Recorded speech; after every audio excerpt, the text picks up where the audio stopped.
Aloha, beautiful beings around the world. Thank you for dropping into this video. I want to talk about grief. Grief is a doorway. Feeling our grief is a doorway to more joy. Grief is what we can experience when we have a loss. It could be a person passing, but it could be as simple as I broke my late grandmother's mug and now I feel lost from this mug that I was attached to. It could be losing a ring. It could be moving to the dream place of your life that you've been wishing for all of your life, and you could be feeling grief because with that joy there's also the grief of saying goodbye and letting go of what you have known and the people that you have around you. So grief and joy are two different sides of the coin, and as we feel our grief, we can enter into more joy. Because when we are not feeling our grief, it creates blockages, right? When we are not feeling our authentic, fullest expressions of our emotions as they come, they create stagnation in our energy body, and later it can happen into our mental and physical bodies, creating ailment or dis-ease. But when we are feeling our grief, we can move that energy through. And grief is also showing us what did give us joy. If we feel grief because a friend of our past, that grief is the proof of how much love and joy that relationship gave to you. If you feel grief because you have lost your favorite ring, it shows you how much praise or joy you were getting from that ring, how special it was. So you have grief there. And then to move through that grief supports us not to have that blockage or that stagnation happen. Because if we don't move through that grief, perhaps next time we see a beautiful ring, we say, no, I don't want to have that ring because it still hurts inside.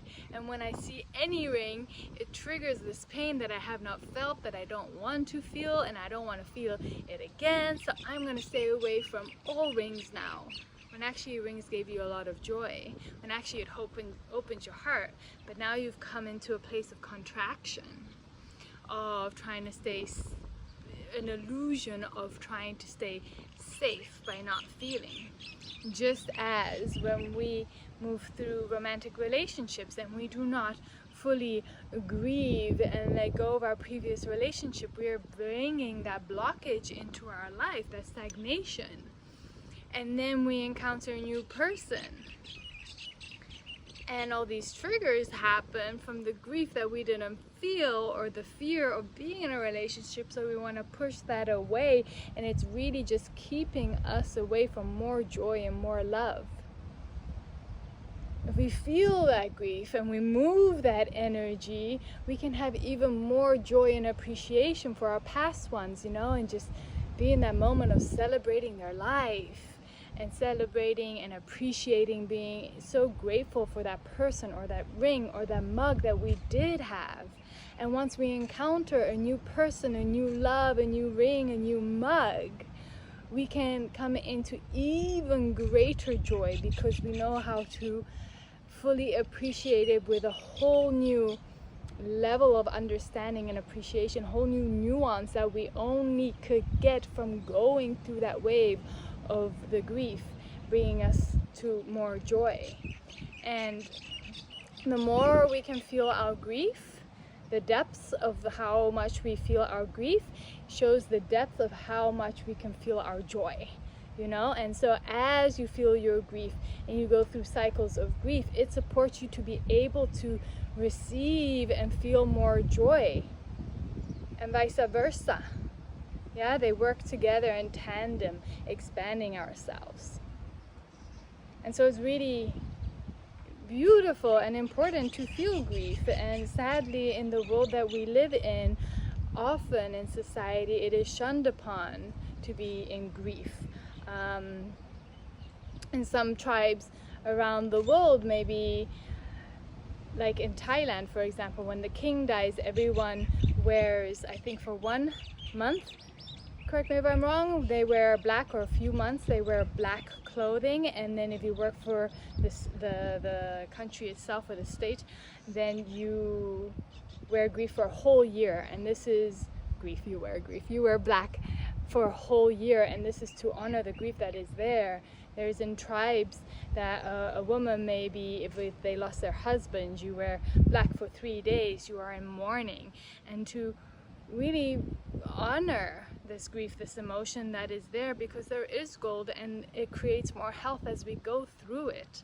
And often in our society, it's like, oh, well, we have to show up in a happy way if we want to be out and about, but actually we can show up with grief and be in that too. And just because we are grieving or we are in grief, it doesn't mean we can't feel joy or laugh during the day. Like, it can all be alive as we find a deeper pleasure feeling our grief. And I say pleasure because it is pleasurable to be our authentic self and feel our authentic emotions in the moment with no judgment or label of good or bad. It is pleasurable to be ourselves in the moment, whatever that looks like, messy or organized or beautiful or ugly. It is pleasurable to be us in the now, right?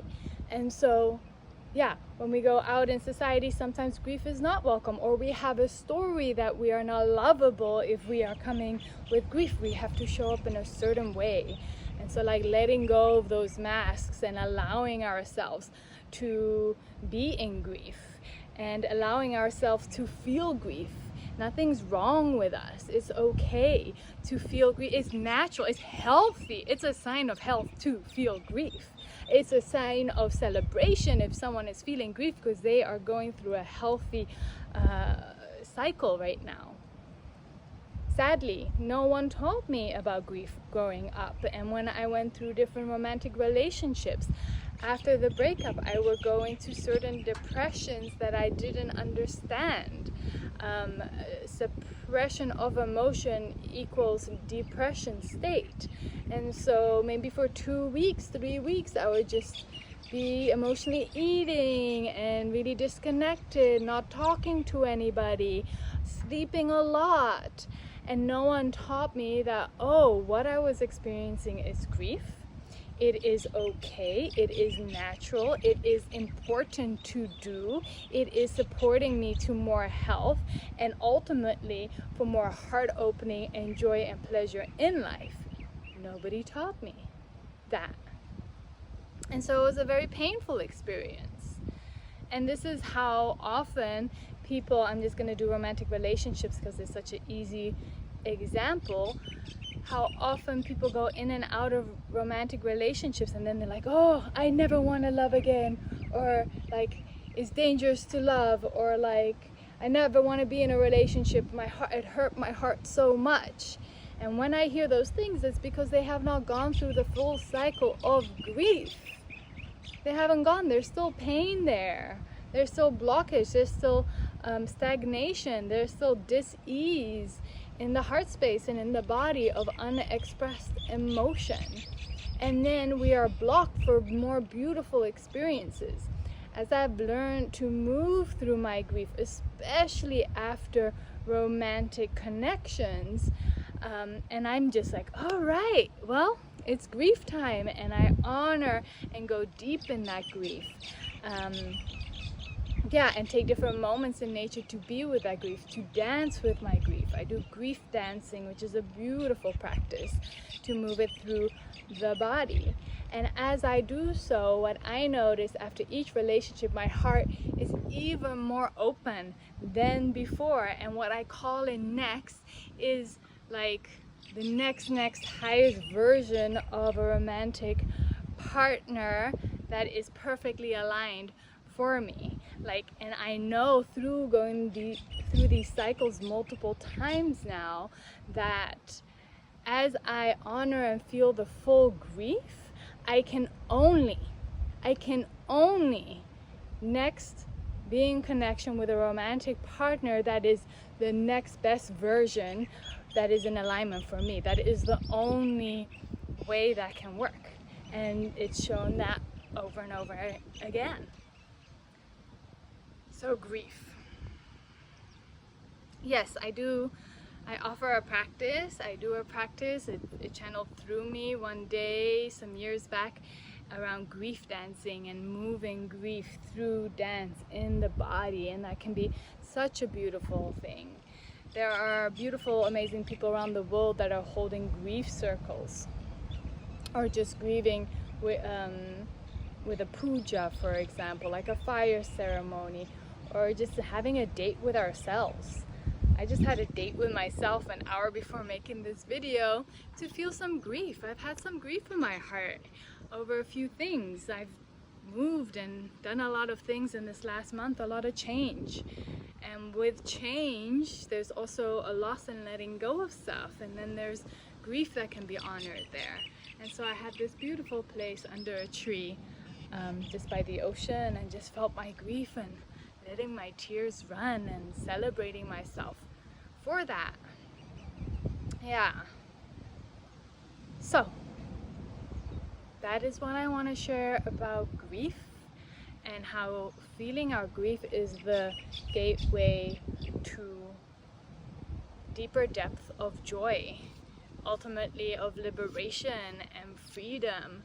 And so we are the alchemists of our lives, and we are emotional alchemists that can use our emotions to transmute and transform them into the gold and bigger expansion, being bigger conduits for higher or more potent consciousness. And so we claim ourselves, more of our true authentic self, by committing to being those alchemists in our lives, by committing to that transformation, by committing to lean into the discomforts, into those edges where maybe no one taught us, or maybe we are scared. And there's always such a reward when we lean into those edges, those discomforts.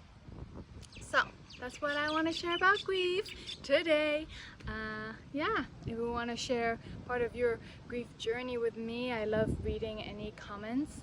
And down below, I'm gonna add a link to my next emotional alchemy offering. This will be a free offering. If the date has already passed, there'll be a little link, and you can also sign up for my next offerings.